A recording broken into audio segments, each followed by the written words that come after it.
Alright, so I figured it would be easier for me to just make a video of the 2-ball or 2-toy fetch training than it is for me to explain it to you. So what you're going to need for it is 2 items of equal value for the dog. So for Ren, she loves frisbees, and I have 2. She really likes it when they're the same color. And so they're equal value for her. And so you have these to trade her. So you'll be throwing one and keeping one on you at all times. And then, there we go, good girl. You want it to be a toy that she's pretty wild for, and it's probably going to be the toy that you're having trouble getting her to give up. So, what's really good about this game is it trains the dog to have a really nice drop it, a really nice out behavior, and it helps you kind of keep that game rolling. Alright, so Ren wants to demonstrate. Alright, can we do that? So, what I'm going to be doing is when I throw one, Ren's going to go get it. I'm going to pick the other one up, so as she's coming back towards me, she sees that I have the other one. And when she comes towards me with the first frisbee in her mouth, I'm not going to do anything until she drops the frisbee that's in her mouth, at which point I will mark it with my clicker, just so you guys can hear, but you can mark it with yes, or you don't even have to mark it. The important thing is that the moment she starts letting go of the toy in her mouth is the moment you then throw the other toy. Alright, ready? Alright, so she's going to get that. She's going to go play with herself for a while, because that's apparently what she does. Red, let's go, go, go, go, go! Boom.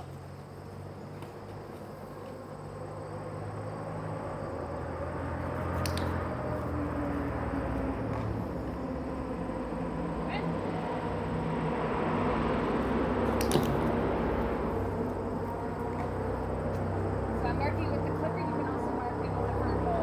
Yes. And you don't have to mark it at all. You can just wait until she's coming towards you with the toy in her mouth, and as soon as she drops it, you throw.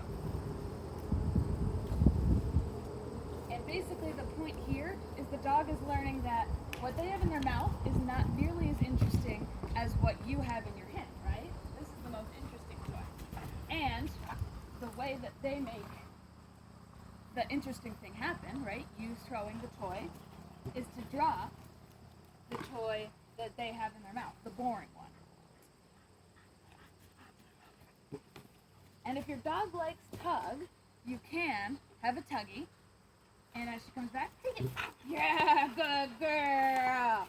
You can offer her the tug, so that you guys play a little bit of tug, some really nice, fun stuff, so that basically dropping her toy that she has in her mouth is what initiates the game of tug. Yeah, good girl. Yes. Oh. Yes. And then dropping the tug, which you will make go dead and boring, is what initiates the throw all over again.